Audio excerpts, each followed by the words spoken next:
When it comes to investing, retirement, taxes, healthcare, and estate planning, the decisions you make today can greatly affect the quality of life for you and your loved ones tomorrow. What you need is straight and unbiased information on the most important issues you'll face when planning for your retirement and financial future. Good news, you found Premier Retirement Radio with Jeff Fogan. Jeff is the founder of Premier Retirement Planning and Wealth Management, and he's been guiding people financially and into retirement for 30 years. So get ready for an hour of the most comprehensive financial information on the radio. Premier Retirement with Jeff Fogan. And now here's Jeff Fogan and Jeff Shea.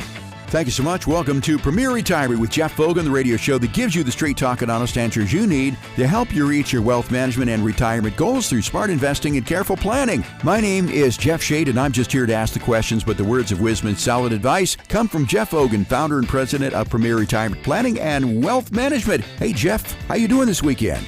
I'm doing great, getting ready for the big game tomorrow. That's right. Or today for those people listening to this on Sunday. But yeah, go 49ers. Yeah, I think a lot of people are going 49ers. They're getting tired of the Chiefs being in there. They're getting tired of Taylor Swift and Travis Kelce and all that sort of thing. I was surprised to see Taylor Swift endorsed a candidate. I saw something about how she was involved with some sort of politics, and they're hoping she doesn't do that. What do you know about that? I don't know. I've been hearing these rumors like they've been trying to spy her from the Pentagon and other government sources as somehow some sort of an asset, I suppose. And that's the rumors I've been hearing. I don't understand. Whatever.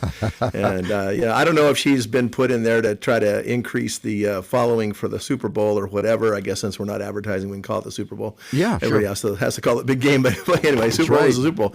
I don't know how much of that's manipulated. If originally the Ravens were supposed to have a shot at it because they were doing so well, and they fell apart at the last end. I don't know. There's so many rumors about NFL being rigged and all that, and I don't know if it is or isn't. I hope it's not. But some of the stuff that the issues about Taylor Swift kind of makes me wonder if they're not maybe overly involving her for the ratings reasons and to try to get the Chiefs, happen to be a place where they could make it happen, and they knew that they had a chance to get to the Super Bowl and play. But hey, I love the Brock Purdy story. I think in the end he's going to be up there with the kind of stats that Mahomes has, and he's considered the GOAT already, been put into history as the next GOAT after Tom Brady. And I don't know that that's going to be true. He's had a pretty good team and a great coach. I love Andy Reid. He's from my alma mater, old BYU boy, but, made good in the NFL. He's doing a great job coaching, and I think he's great. I would love to see him win another one, but they've already got some. It's been a while since the 49ers have done it. They were my team growing up. I had, actually, my dad taught school with a guy who, Skip Vanderbilt's dad, who played. Skip Vanderbilt was a middle linebacker back when I was a kid. Probably some of the listeners know who that is, maybe not. He was a good guy, but it was fun to just kind of have a connection there. And then,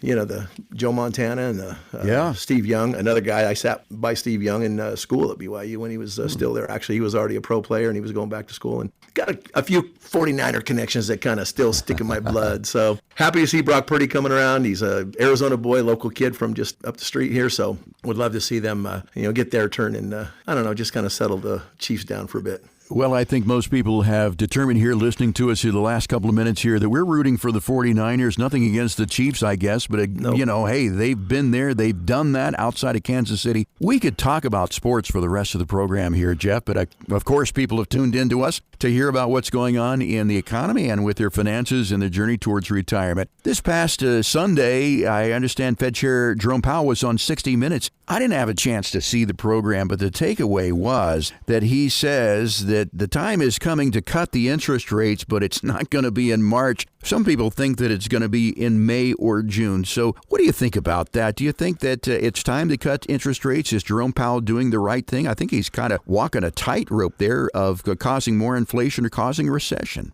Well, I said before on other programs just in the recent month or two that this Jerome Powell thing to come out at the end of last year and promise to lower interest rates 3 times, I think that was just a ploy by Wall Street to, hey, Jerome, can you go and say some stuff that'll help us get bigger Christmas bonuses? Because, man, we're really on a roll in 2023, and we'd sure love to have the stock market pumped up even better than it is. And, the theory is dropping interest rates. And then you get the banks. You get the Morgan Stanleys and the Goldman Sachs's and the Bank of America, Merrill Lynch, same thing as Bank of America, JP Morgan, all of them saying, we expect 6 or 7. And, even like Nationwide, somebody's a little bit more conservative says, we think there's only going to be 5. But bottom line is everybody's coming up with this theory that there's going to be even more than Powell said. All the while, all the other Fed chairs from the other departments, all these people in the FOMC, Federal Open Market Committee, all the other people that managed Fed and have input at that committee. Jerome Powell is just a mouthpiece. I mean, I don't think he even has the final say-so. He has to go by the consensus of the group, but they all get their say-so. All the other people in the group, other than Jerome Powell, the mouthpiece that went out and said, oh, we're going to lower rates, expect at least 3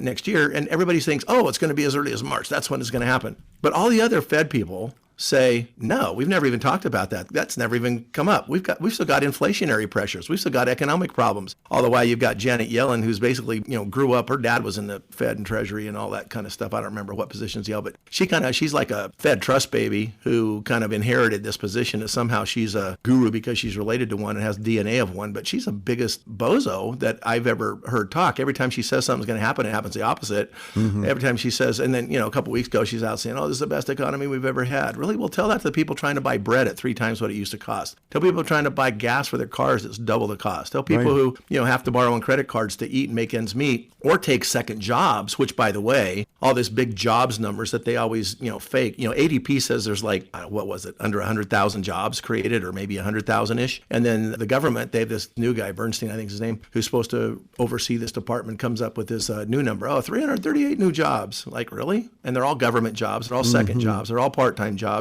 All the jobs that we're losing, the hundreds of thousands of dollars every month, the jobs that we're losing are high-paying jobs. People like UPS laying off people that make 6 figures. Right. We had tons of people being laid off from Bank of America. Citibank just announced a big thing. Spotify, whose stock is doing great because they're, I guess, reducing overhead by 10,000 or 10% of their workforce. All these big companies, just one after the other, just recently, just in the last few weeks, have announced these huge layoff programs. Why? Well, because they're not really making money. Last year, the S&P went up 30%, and earnings on the S&P went up less than 1% on average. 493 stocks broke even, while 7 stocks, including 2 that didn't perform, Tesla, which was horrible compared to the others, they're going to kick them out of the Magnificent Seven, obviously, and they're probably going to kick them out of the indexes because they're not performing very well. And that's the way they manipulate indexes, by just putting certain stocks in there that are doing great, that the market makers, the banks, the big banks, can continue to buy and bid up and say stuff like Apple should be $250 stock, and it goes up $5 that day. And, Bank of America, who said it, laughs because they're selling into this big rally. And then you get, Meta, who actually does beat earnings. And, bless their hearts, they did do a lot of advertising. They made some revenues. They've kind of reshifted their focus from all the stuff that they think is going to happen in the future, like this metaverse, this, new virtual reality where you can fake and be somebody you're not and somehow live this fantasy life and probably have the government pay for it while the elite just get richer and rule the serfs and peasants that are, hooked on these face masks. Anyway, I'm diverting here. But bottom line is Meta did kind of get their act together, make some money. Good for them. And, they deserve it. But how does a stock go up $60 in a day and open $60 higher? It's because there's a whole bunch of market makers that own it. Basically, the brokerage industry owned it and go like, oh, let's just raise the price $60. It wasn't that somebody all of a sudden said, hey, in a normal market, these things grow up gradually. So there's a lot of manipulation, a lot of really weird stuff going on. Now, if I want to bring it full circle, sorry, my ADHD is getting the best of me again. The Fed is just basically puff and smoke and supporting these banks that are just buying a few stocks. NVIDIA's one. There's another one called the Super Microcomputer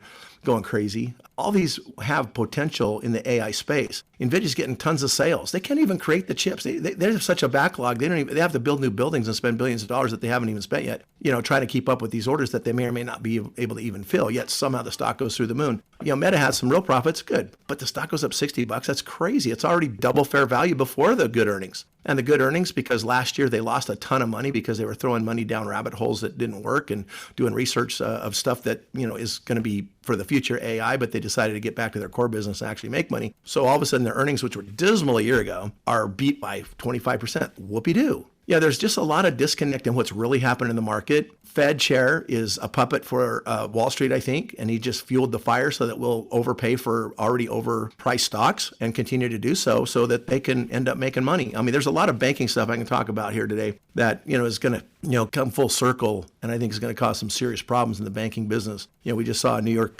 community bank close their doors last week. Stock fell 30 or 40 or 50%. Been around since 1859, and all of a sudden they can't make ends meet. There's a lot of banking on the verge of crisis, and the banks are pumping up certain stocks, makes the market look good, yet the economy, is it really good? I mean, GDP went up 3.3%. Oh, the economy's great, says Jenny, better than ever, 3.3%.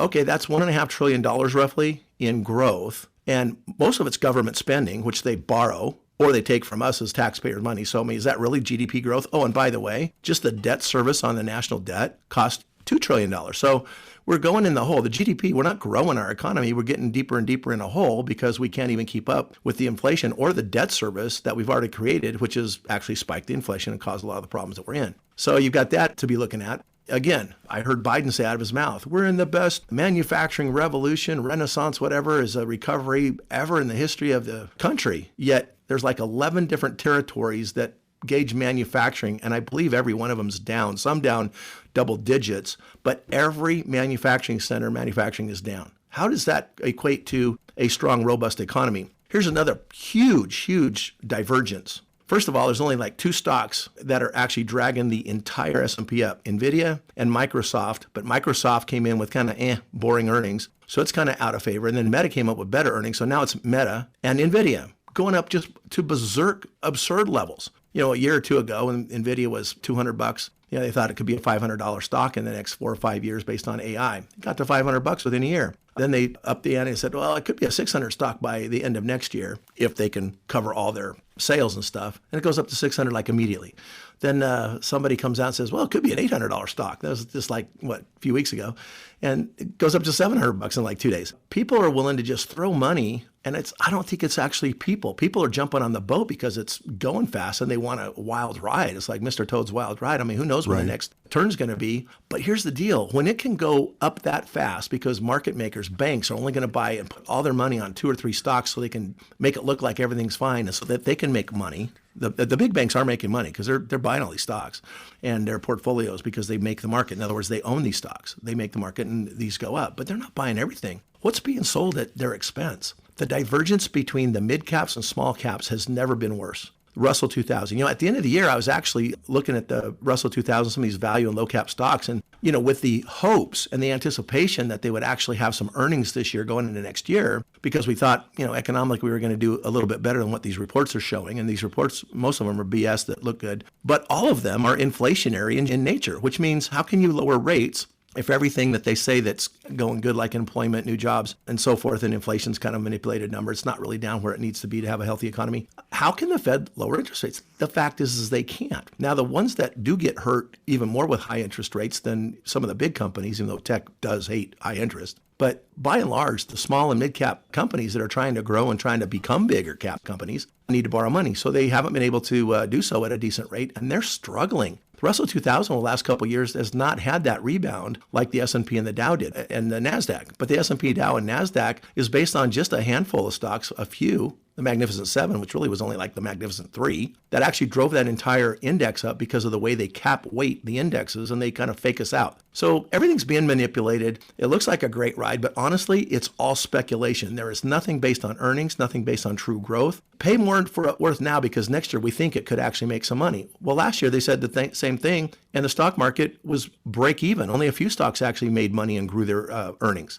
Next year, is it going to be the same? I don't know. I'm sure Fed Chair Powell is going to be, you know, a puppet on the strings of not just Wall Street, which have always gone hand in hand, and it's really been to manipulate the monetary system in the U.S. since 1913. They didn't need it before, and the country grew to had an incredible growth since 1700s when the country started going to the early 1900s. But then they got this Fed thing to kind of manipulate and get their fingers in so that they could make sure Wall Street made their due, and so they could be in position to, you know, steer elections the right way so the people in power could, you know, have them lower interest rates, make the economy look good, make the markets look good, make people all feel complacent and satisfied that everything's going just fine. And then, you know, for the next 3 years, they find out what really is going to happen. You know, I think the last 4 years, we've already found out what's really going to happen if we keep Biden in there. It's going to be crazy inflation. We're going to have higher gas prices, higher food prices, fake jobs, government just spending our money on, you know, fake GDP growth, giving money. By the way, they gave trillions of dollars to banks last year to save them from going out of business. What did they do?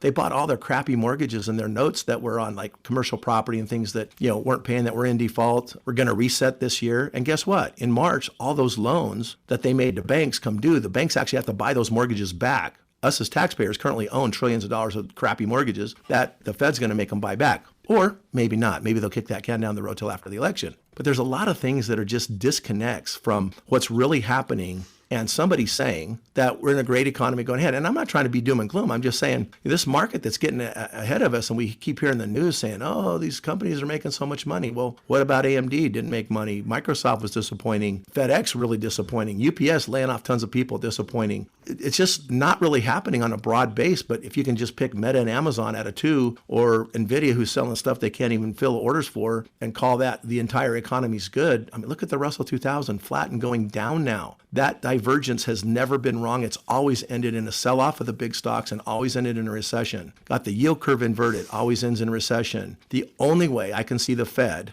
back to your question, lowering interest rates, and it's not going to happen in March because they already said, oh, there's too many inflationary pressures. Right. You know, we've created all these extra jobs, and there's still enough rich people spending money that there's still time. We still need to milk some more money out of the stock market. So we're going to tell everybody it's just fine. Well, until the banks need to sell the stocks, either to buy back those mortgages if they're forced to do so, or just to take profits because they want to make profits on their stock trading rather than make profits on loaning people money because they're scared to loan people money, and people are scared to borrow money at 6 and 8% for a house and 30% on a credit card. So anyway, this rate cut stuff is a joke. It's just been it's been used to manipulate the market, in my opinion, in a horrible way. We have a bubble. We have multiple bubbles of biblical proportions, let's say. I don't know what other way to call it. Like it's the Armageddon in the stock market, looking like it's lining up to happen.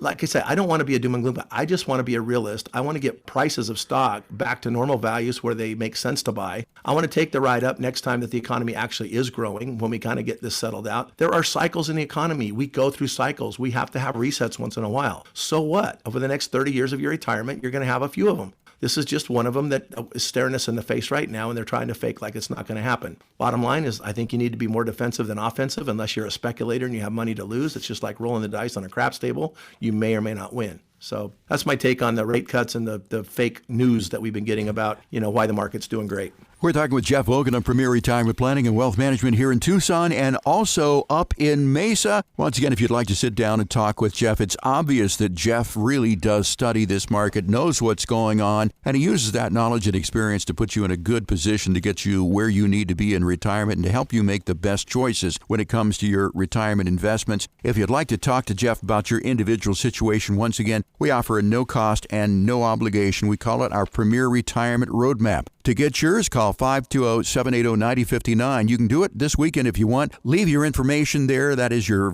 name and telephone number. Shelley will give you a call back on Monday or Tuesday, set up an appointment with you to talk to Jeff. Once again, that number is 520-780-9059. Remember, this is just a casual conversation. We're not going to try to sell you anything in this conversation at all. It's just a chance for you to ask your questions, sort of a discovery session, if you will, to put you on the path that you need to be on to get you towards an optimal retirement. Once again, that telephone number, 520-780-9059. There is no cost. There is no obligation for this. You can also request your plan online at premret.com. That's PREMRET.com. Jeff, last Friday, the number of losers was twice the number of winners in the S&P 500. That is something that last happened in 1987, the day after Black Monday. Yeah, I was touching on that earlier when I was on my rant to start this show. I always say, some people call it a monologue. I call it my it's a monologue, my weekend mono rant. Anyway, so the thing is there's a lot of things that we're not being told, and of course the news, politics, Wall Street are kind of in cahoots with each other to make everything seem rosy, like there's a great picture. So all they talk about is the two companies that made money and beat their earnings estimates. By the way, the earnings estimates are revised down from a couple of years ago. They're still lower than they were a couple of years ago. Some of these stocks barely got back to even where they were just recently. So it's been, have you really made money in the last couple of years just because the market's doing good? Well, if you stayed in the thing, you're still probably struggling if you have more than one or two stocks. So the breadth is horrible. Breadth, meaning the wide array of stocks that we can have. And there's, a couple thousand of them. You've got the Russell 2000. You've got 5,000 stocks actually listed if you wanted to talk about the Wilshire, and it's been kind of boring as well. But the Russell 2000 is still down from where it was a couple of years ago. And there's an ETF, you can track the symbol. It's IWM, and I'm just going to look at it right today to see how it's been doing. Over the last 2 years, it's basically not even back to break even. It's been trying to kind of get back into favor every time the market has like a sell-off, but it's still down for the last 2 years. We had a nice little run up from October when Fed said he's going to lower interest rates, and everybody got on the bandwagon. All of a sudden, it started supporting the idea that these smaller and mid-cap stocks could actually perform, and those indexes could get back into favor. My feeling was perfect timing. It's finally showing that we've got some potential. Let's invest in the small and the moderate sized companies, because they have a lot more room to go to get back to even where they were. And these other overblown, overpriced companies have already been way out of the kind of way back into the stratosphere price wise. And, you just don't want to chase them. But the breadth of the market just in the big caps and the S&P was horrible. But you look at all the stuff that's staying flat. And by the way, since roughly the end of December till now, the Russell is down about 10%. So why is that down 10% when the market's up 4 or 5 in the same period of time? That's called a divergence. And that's really bad if you look at history. Every time that's happened, it's ended very badly. Every time the yield curve is inverted, it's ended very badly. And we're talking about hard landing, not soft landing, not avoiding a recession. So I don't know that there's a way out if history, which has never been wrong so far, doesn't repeat again. Now, it might take some time for it to all shake out, but you've also got the yield curve inversion, meaning the shorter term interest rates are higher than the longer term interest rates. You've also got leading economic indicators falling, yet on the news we hear we've never had better manufacturing. Wrong, it's falling. Oh, we've never been having better housing. Wrong. All the builders, look what the builders are doing. They're falling. Construction companies falling. We are not seeing the economic indicators other than just a stock market with semiconductors, leading the charge, which, by the way, have been pretty weak this last week, kind of giving back some of the profits and kind of coming back to a sense of reality that they're way overblown and overpriced. And I think there's some smart money out there that knows that the banks are sitting on a pile of profits that in order to save the day for when things get sticky and they have to start paying back some of their federal money they borrowed last year to, save themselves from going under, they're going to have to sell some of that stuff. And if there's a big sell-off, that's just the first domino that falls. And guess what? They all get out, they all make their profits, and guess who gets holding the bag? It's the 401k owner. That doesn't really have any choices, that only can go into mutual funds that buy and sell this stuff and that have to stay in the market. There's, the day traders might be able to get out in time, but sometimes they get a little bit overconfident because they've had such a jaded decade for the last 10 years. And then there's the people just say, oh, well, I've been told to just buy and hold and wait this thing out. Well, okay, wait it out, go down 50%, wait 7 or 8 years for it to come back, whatever. Do what you want to do. But that's the story of what typically happens. The market breadth is horrible. 2 stocks going out, like you said, this only happens like after Black Friday, when everybody's like, we're selling out. So why are they selling off more stocks than they're buying? But the only ones that you hear about are the ones that people are buying and just stuffing way too much money into, making the price and the value just overly valued.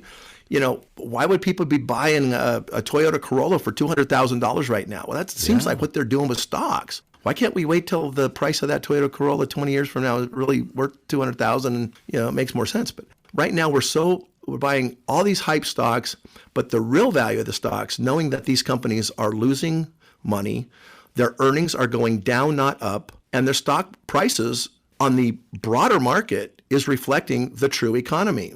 So it's just a real shell game. It's what you call it? A selective marketing, selective reporting, selective just to support Wall Street and the elected officials that are in power right now. And they're using Powell to lie to us. They're using the jobs report guy, Bernstein or whatever the guy's name is, to tell us about jobs that can't be backed up by ADP, which is the one that has a pretty dang good handle on how many new people get hit payroll, because they process more payroll checks than anybody, and they can extrapolate that over the population and know pretty much where real jobs go. And yet we got this new fake number that makes it look like, the economy's doing great, keep buying stocks. We might not lower interest rate, but look at how high the stock market's going. You should keep jumping in. So what? So that the banks can get out. I don't know. I don't know how this thing ends, but history says we're in a bubble of, we're in several bubbles, and all bubbles end up popping. So I just don't want to be in the way of a popping bubble. Yeah, and what I really enjoy about these conversations, Jeff, is that you obviously have studied this stuff. You know what you're talking about. The other radio shows that I hear that try to be like ours really talk about stocks and bonds and annuities and so forth. So if you're looking for a deep dive into what's happening in the market and the economy and the way that it applies to you and your portfolio. Again, Jeff Vogan is your man here at Premier Retirement. I mean, if you want to talk to an advisor who wants to sell you a standardized stock bond portfolio, there are a lot of them who will do that. If you want your eggs in an annuity basket, go elsewhere. But if you're looking for someone who really understands this stuff, who goes beyond a product sales pitch and focuses on the lifestyle that you want to live in retirement, this is the place for you. I would encourage you to call Jeff Vogan here at Premier Retirement Planning and Wealth Management. Get in and sit down and talk about your individual situation. Jeff will be happy to talk to you and answer the questions that you need to put you on a path towards a confident retirement. That telephone number, 520-780-9059. It's 520-780-9059. No cost, no obligation, no judgment. It's just a casual conversation. Make that call today. 520-780-9059, because this one call could make all the difference. Jeff, we're going to take a break. When we come back, we've got listener questions and more when our show continues here on 790 KNST, Tucson's most stimulating talk.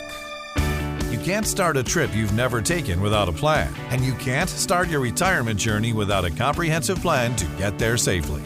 To request your no-cost Premier Retirement Roadmap, call 580-780-9059 or request it online at premret.com. Now back to more Premier Retirement with Jeff Vogan and Jeff Shea.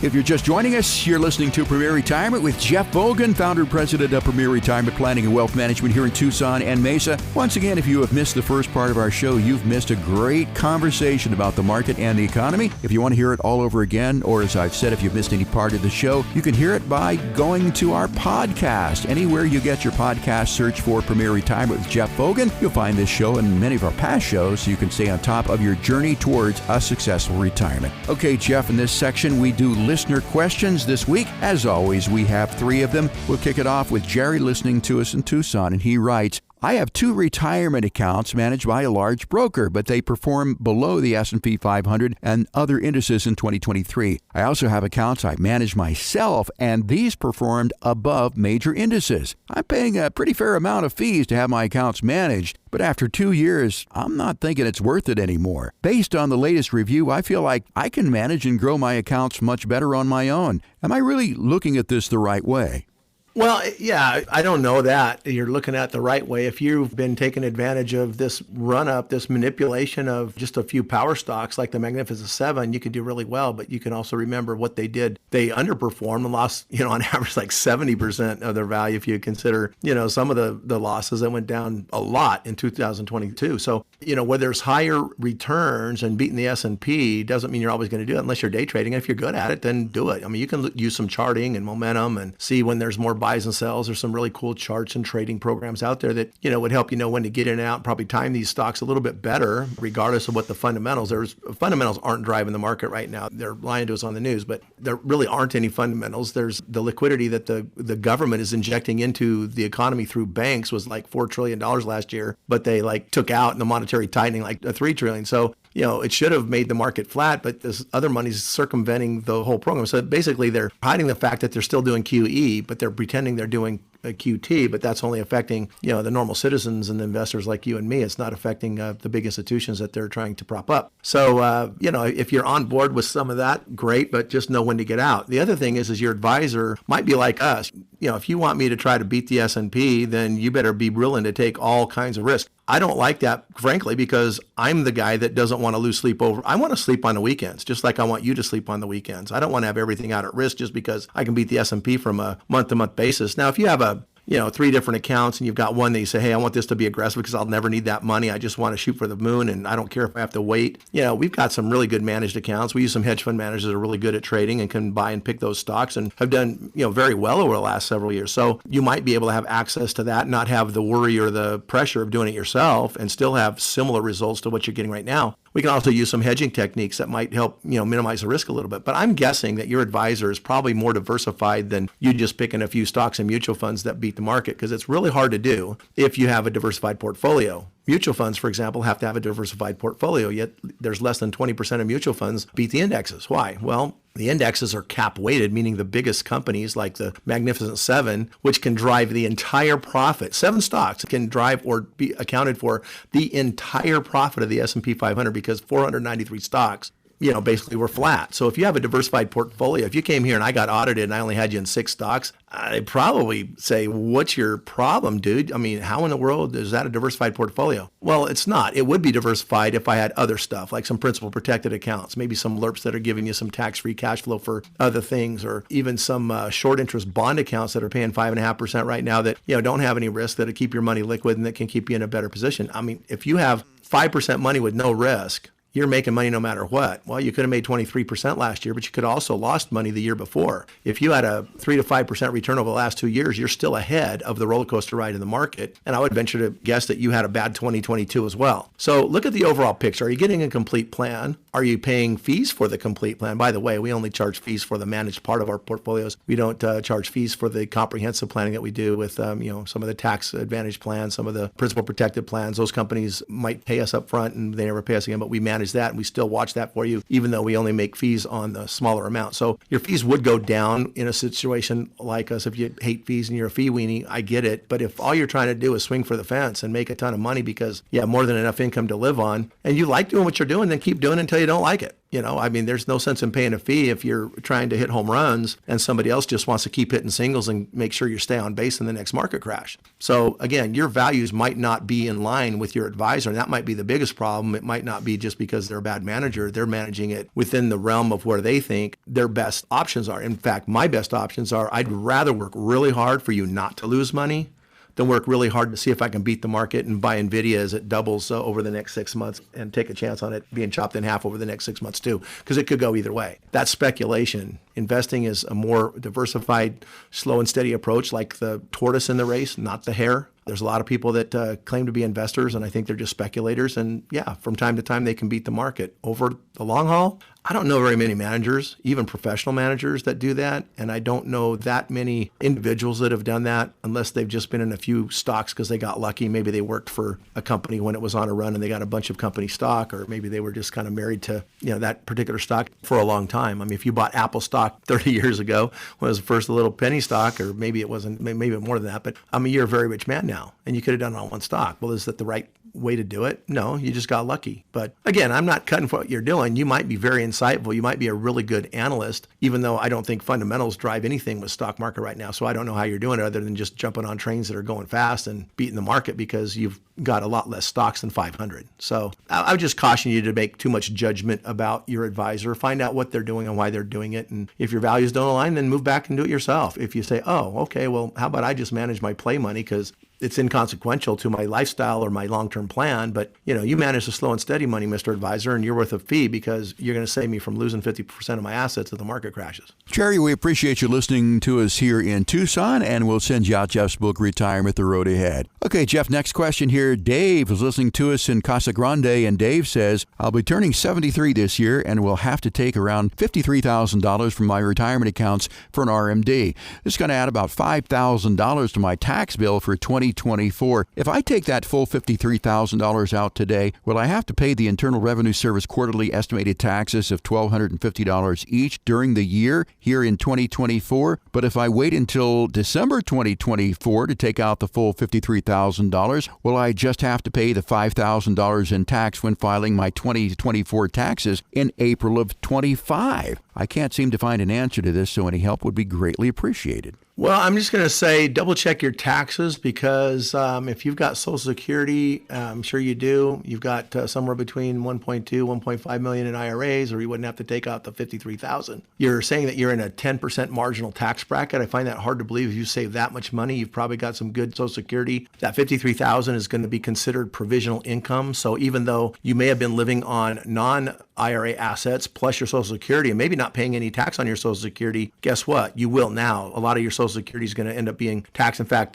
just because you're pulling out $53,000 automatically makes your taxes, whether you're married or not, at least taxed on 85% of your Social Security. So add that to the $53,000. Take out your $14,000 or $28,000 standard deduction. Maybe you have a lot of deductions and a lot of write-offs. Maybe it'll only add $5,000 to your tax bill. But I just want to say I think your numbers might be off, so double check that before you get surprised. But as far as is the quarterly tax bill. They used to basically let you start off on the withdrawals and go, oh, my taxes changed, but I paid as much as I did the prior year, so I'm good. But the new tax rules, they're not as lenient as that. So you're supposed to pay quarterly. Technically, if you take it out, if you just wait and take it out in December and pay quarterly on it, you wouldn't really have to pay it till the following year. So if you're taking your tax money out of the IRA, rather than take, $60,000 out, increase the amount you take out so you have a little buffer of $5,000 to $7,000 for federal and state taxes. Don't do it this year. Take just the $53,000 out at the end of the year if you don't need it, and then you have till the following month in January next year to actually pay it. Of course, you'll have to take those taxes either out of an account or, well, if the $53,000 is sitting in your bank, you can use the pre-tax money or the already taxed money to pay your taxes, and that way next year you still only have to pay $50-something thousand or take $50,000 up, depending on how this year goes investment-wise, out of your accounts for RMDs. So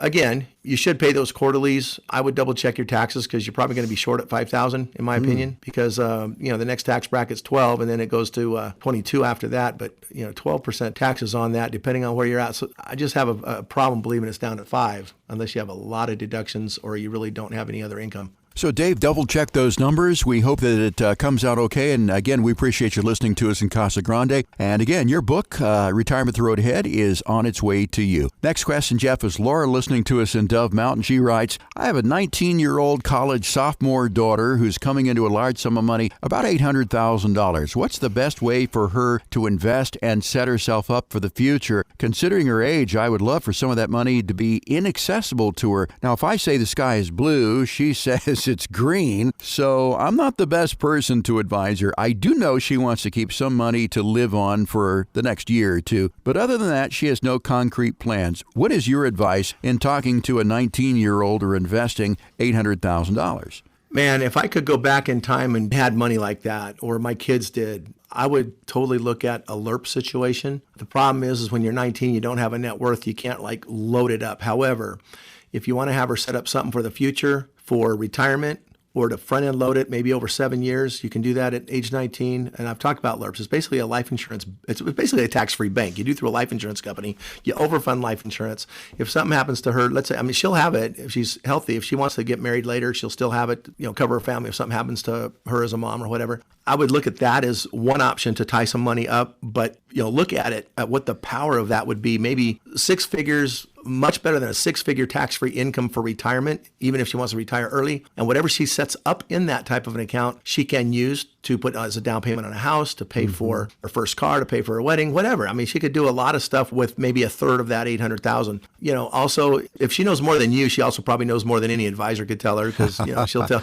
I have a problem believing that I could probably talk any sense into her either. Well, maybe so. Maybe if she came and got to know someone like me around here and said, hey, look, this is your long-term plan. Right. The thing is if you don't have a plan, you're just going to blow it. I had a friend in high school. He was probably 16 or 17 and came into some money, but the trust that his grandpa or uncle or whoever left him was, I don't remember how many hundreds of thousands of dollars, but some of it he had to get right away. Right. And it was like $100,000 or something like that. He went and bought a Porsche, ended up wrapping it around a tree and lost the money. So I'd say, you have that liquid money laying around, your daughter might just think she looks good in a Ferrari, right? And she might, and I'll bet she does. And, she buys the right Ferrari, she might not lose any money, but she might wrap it around a tree, and the insurance is going to waste the other rest of the $800,000. So, set up some money, maybe set it up for retirement. Look at an investment strategy where you get maybe some guaranteed income, and then put maybe a third of it away in some long-term speculative stuff that, is going to grow and be worth millions of dollars when, she gets into her 40s or 50s and wants to retire early and can be a multimillionaire and have tax-free income to support her until Social Security time if she even needs it. So there's a lot you can do with $800,000. That is a lot of money for a 19-year-old kid, especially if you don't spend it all. And if you actually use the law of compounding interest to grow that account over and over again, and if you can save taxes along the way, even better, because now you're compounding not just the returns on the investment, but also compounding the returns on the taxes that you would have had to pay in that account. So, I like aggressive stocks for long term. I like maybe the short term to get her through the next 5 or 10 years on something that's more income related that she can just, rely on and plan on to be a certain, like maybe a laddered bond concept where for the next 10 years, she knows she's making $40,000 a year or whatever. It might only cost her about a third of that to do that, and a third to set her up for $100,000 a year in tax-free income later, and maybe some more aggressive stuff with the other third to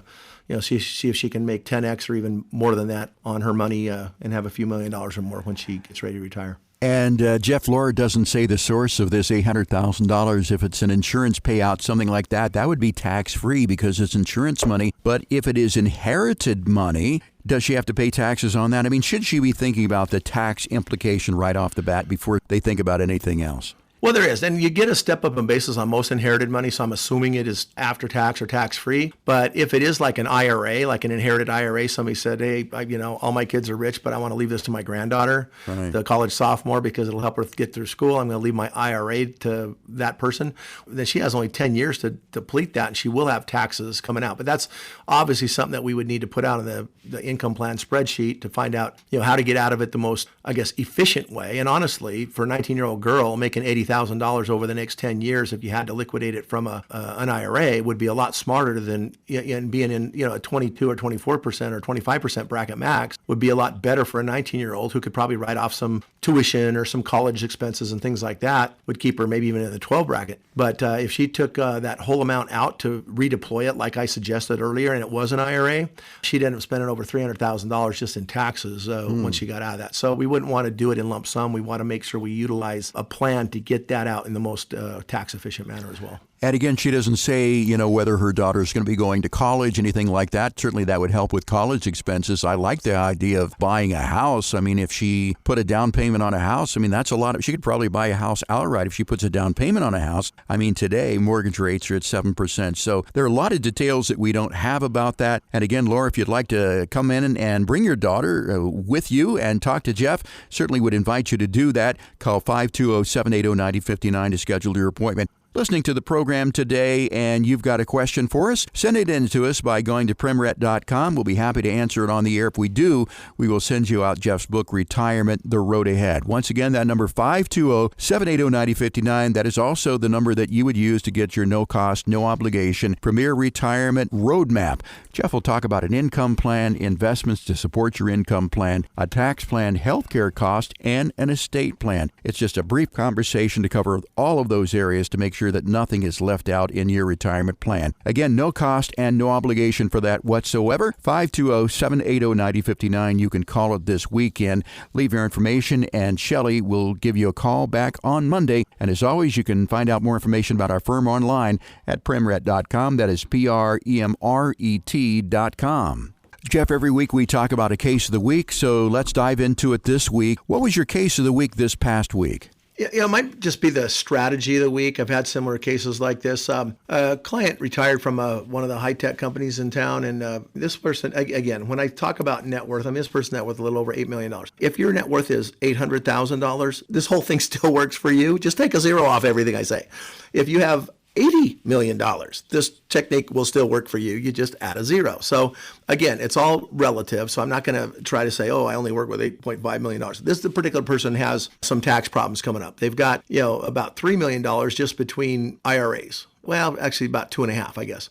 They've got some trust assets and some real estate, doing okay. The real estate isn't really a tax problem because it's real estate they use. The assets that are not in IRAs, about 3.8 million of it, is causing them some serious tax issues, right? So why? Well, because if it's not just stuck in an ETF or a stock that you're never going to sell, if there's any trading, there's profit taking, you're going to pay taxes along the way. Or if you have mutual funds, or if you have a bond component to it, you're going to get interest and you're going to get trading gains or losses on a 1099 every year. You never know how much your taxes could be. They could be, you could have, in a good year, you could have $400,000 in earnings on that portfolio if it's all in mutual funds and pay taxes on it. So how do you shelter that? Well, we wanted to make sure there was a place to shelter this money. It's all pretty much because it's short-term. It really is mostly short-term traded stuff. He likes to trade a little bit too. But how do we get that into more of a tax-efficient basis? That was one of the questions. The other thing is, I've got all these IRAs, and in a few years, we're going to be age 73 and need to take a lot of money out, like $80,000 to $100,000 out per year of these IRAs. And we know that as we get older,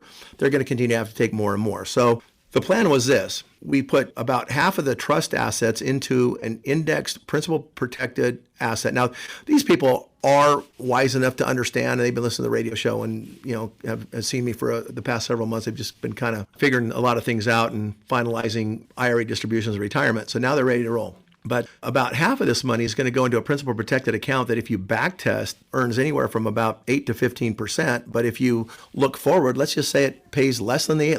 Let's say it pays 6, but has no risk to the principal at all. And is tax deferred. You only pay tax when you use that money. So there's half of their tax problem gone, right? They're going to make a nice, very likely much better than CDs, much better than bonds, might even keep up with stocks if the stock market does okay. But if it doesn't, these indexes that we use are principal protected, but they're indexes of index. So they kind of roll with the flow of where the money's going. They're hybrid indexes that, we use with JP Morgan's got one of them. Goldman Sachs has one of them, just to name a few. There's some other ones that are S&P related, but I've talked about these assets before. But the cool thing is you can put them in an insured account where the insurance company guards the money for you. They invest your money in safe bonds, and they use the interest with some of their hedging techniques to double or triple the amount of interest that you could make on your own. So, hey, why not let them leverage my money in a safe place and do something with it that I can't do, and, by the way, get a tax break? Okay, so the other problem is, do we convert this IRA money to a Roth and pay a whole bunch of taxes now, like maybe $500,000 of, in taxes, and, have $1 million left, but have it in a Roth so we can always take tax-free money out later? Okay, well, that's great. But what if the market crashes and you've already paid taxes on $1.5 million in one of the IRAs, and the market crashed, now it's only worth $750, but you already paid tax on $1.5 million? Well, that would stink. Mm-hmm. So let's just do an alternative plan. So this is a strategy, is a technique that's kind of cool. There are companies, insurance companies, that do these indexed annuities that actually give you these income riders, little extra income boosts. There's one that'll give you roughly 30% up front as an income boost. If you die, you don't get the 30%. It actually vests over 10 years, and then it becomes actually part of your account. The income grows over that. This is a 10-year program. So rather than pay tax on $1.5 million all at once, we figured it would be smarter to convert the Mrs. IRA, the Mrs. Client IRA, about $1.5 million, to an index annuity, get the 30% bonus. There's $450,000 and an average rate of return of about 4 or 5% on that account, but you can take the principal out over the next 10 years. So you take the $1.5 million, $150,000 out each year, and you plug it into a LIRP, Life Insurance Retirement Plan. And immediately, even in the second year, you can start borrowing against your death benefit. I've talked about this a little bit, and this concept might be a little fuzzy if I don't, have more of a time frame to cover the whole thing. But bottom line is, you can buy death insurance, which is what most people call life insurance. You only get paid when you die and somebody else gets rich. How about you put enough money in to buy yourself millions of dollars in life and death benefit or life insurance, but use it during your life? Insurance companies will loan you money against your death benefit at a rate that is comparable or less than the historical rate of return on your account. So if they put $1.5 million, the $1.5 million in their IRA, they're going to put in over the next several years. Remember, they have that all that 3.8 or so million in non-qualified assets, half of which, about $2 million of which is going to go into the other accounts. But that other 1.8 million can be used to pay the taxes as the money's pulled out. What's left in the IRA is a 30% plus growth. Estimated value is going to be somewhere around $800,000 in income account value, which in 10 years is going to be, a nice income of about $35,000, $40,000 for the rest of their life.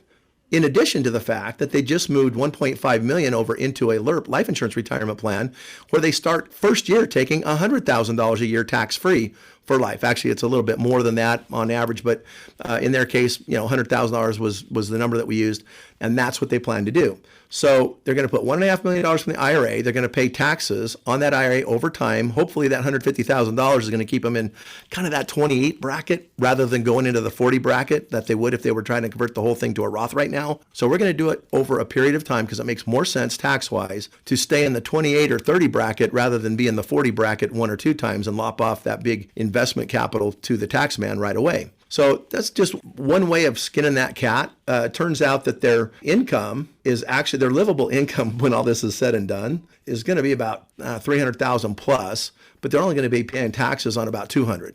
Yeah, okay, so $200,000, that does get you just into that 28 bracket. And okay, so it's a 28 bracket. But if you're only paying tax on 28 or at 28 bracket instead of the 32 bracket, when the tax brackets in 2026 go back to what they were prior to Donald Trump's presidency, which if he gets in again, maybe he'll extend them. But if he doesn't, they're already sunsetted to go back. That's what's in law right now. The tax rates will be much higher. So we're probably going to save these guys somewhere around $30,000 to $40,000 a year in taxes by doing this plan over time. They'll end up getting roughly $3 million in income, mostly tax-free from this $1.5 million investment, plus some taxable income, and probably save somewhere in the neighborhood of $1 million in taxes. Not bad. Jeff, we're running a little short of time this week. What I can say to our listeners is that if you would like to sit down with Jeff, have a conversation like I've just had with him for the past hour to ask your questions, again, that number to call is 520-780-9059. Call it this weekend, if you will. Sit down with Jeff, have a casual conversation. No cost, no obligation for that. Get the questions answered that you need to have answered to put you on a path towards a confident retirement. Once again, no cost, no obligation for this. 520-780-9059 or online at Premaret.com. Jeff, we're out of time for this week. I want to thank you for your time. I want to thank our listeners for joining us, and have a happy and a safe Super Bowl weekend, won't you? Be sure to join us again next week for another edition of Premier Retirement right here on 790 KNST, Tucson's